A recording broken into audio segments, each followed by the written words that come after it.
दोस्तों, कल से आप एक ताराचंद कड़वासरा नामक व्यक्ति की चर्चाएं सुन रहे हैं। ताराचंद कड़वासरा एक ऐसे पिता जिनके पास कुछ भी नहीं होते हुए वो अपनी बेटियों को, अपनी संतानों को आगे बढ़ाने के लिए, उनको शिक्षित करवाने के लिए, उनको सफल बनाने के लिए अपना पूरा प्रयास कर रहे हैं। उनके पास खुद की जमीन नहीं है, क्योंकि उनकी जो जमीन थी वो उन्होंने अपनी बेटियों को पढ़ाने के लिए बेच दी।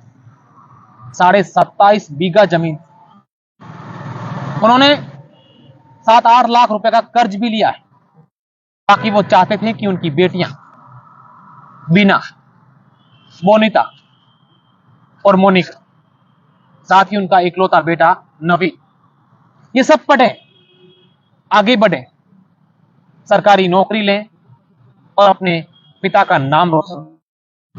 यकीन ऐसा ही विशेषकर प्रणाम करते हैं इस कड़वासरा को, जिन्होंने विकट परिस्थितियों के बावजूद अपनी बेटियों को पढ़ाने के लिए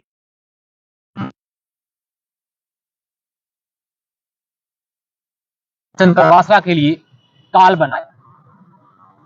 कल का दिन उन 3 बेटियों के लिए ऐसा था कि उनके पिता का साया सदैव सदैव के लिए उठ गया, जो पिता अपना सब कुछ दांव पर लगाकर बेटियों को पढ़ा रहा था। उनकी बड़ी बेटी बीना कोटा में रहकर पढ़ाई करती है, बोनीता सीकर में रहकर पढ़ाई कर रही थी,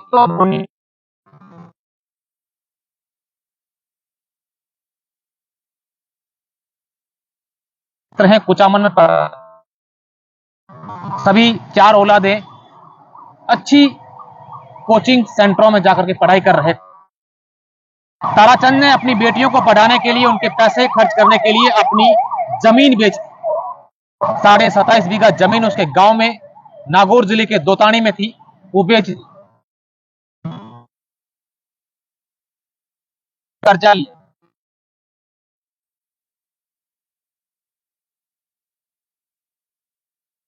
पिता को पता था कि मेरी बेटियां पढ़कर आगे बढ़ेगी तो मेरा नाम रोशन करेगी, मेरे परिवार का नाम रोशन करेगी, मेरे गांव का नाम, मेरे समाज का नाम, मेरे जिले का और मेरे प्रदेश सहित मेरे देश का।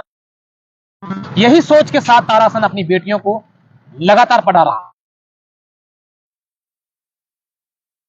अपने चचेरे भाई के पास गया और उसे कहा कि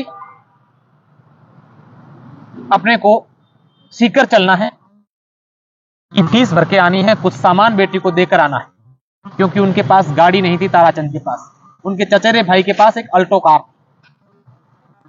दोनों सुबह 6-7 बजे घर से निकलते हैं और करीब 10 बजे वो सीकर पहुंच जाते हैं। सीकर में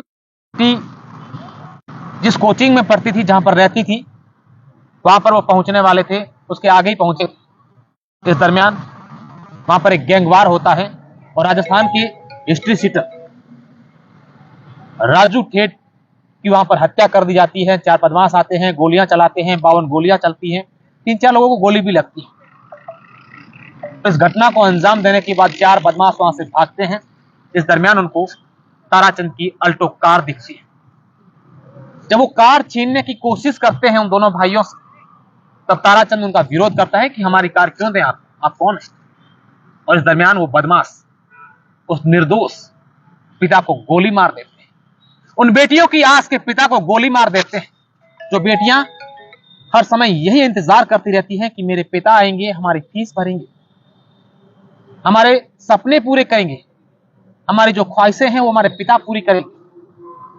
लेकिन चंद सेकंडों में उनके पिता की मौत हो जाती है। ये दृश्य उसका चचेरा भाई देखता रहता है। वो मजबूर होता है, क्या करे वो। और इस दरमियान ये दृश्य उसकी बेटी भी देखती है। बेटी की और उसके चचेरे भाई की आंखों के सामने ताराचंद की मौत हो जाती है। उसकी बेटी आती है, रोती है, बिलखती है। उसका एक वीडियो भी आपने देखा होगा, सोशल मीडिया पर वायरल हो रहा है। हालांकि हम वो आपको वीडियो नहीं दिखाएंगे, क्योंकि वो विचलित कर देने वाला है। और जब ये घटना हुई तो ताराचंद के माता पिता, उनकी पत्नी को ये पता नहीं था कि ऐसी घटना हो गई। जब वो पूछते रहे तब उनके परिवार के लोग और अन्य लोग यही कहते रहे कि ताराचंद की स्थिति ठीक है, वो अस्पताल में भर्ती है।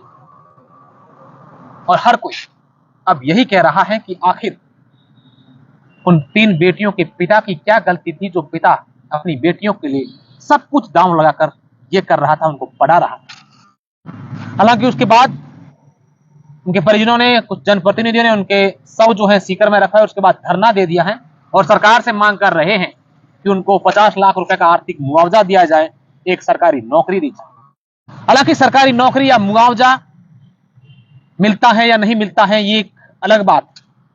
गैंगवार होती है, एक तस्कर की, एक हिस्ट्री शीटर की मौत हो जाती है, उसके बाद पुलिस एक्शन मोड में आ जाती है, हर जगह नाकाबंदी करवाती है, पकड़ने की कोशिश करती है। ये सारी घटनाएं हम लोग सुन रहे हैं, लेकिन इन सब के बीच जो घटना निकलकर सामने ताराचंद कड़वासला की आई है, वो वाकई में हर किसी को स्तब्ध कर देने वाली घटना है।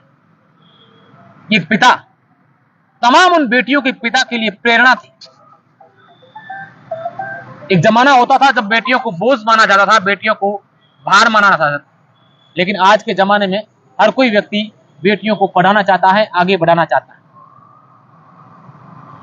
लेकिन इन्हीं बेटियों को आगे बढ़ाने वाले पिता की अगर इस प्रकार निर्दोष रूप से हत्या कर दी जाती है, तो अपने आप में सरकारी तंत्र पर एक बड़ा सवाल खड़ा होगा।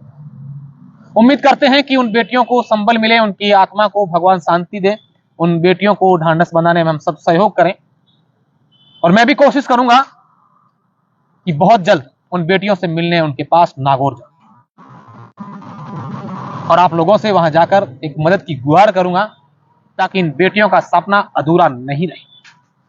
इन बेटियों को पिता की कमी हम पूरा तो नहीं कर सकते, लेकिन इन बेटियों के लिए जो पिता ने सपना सोचा था, वो अगर हम सब लोग चाहेंगे तो वो सपना जरूर पूरा हो। बहुत बहुत शुक्रिया, धन्यवाद।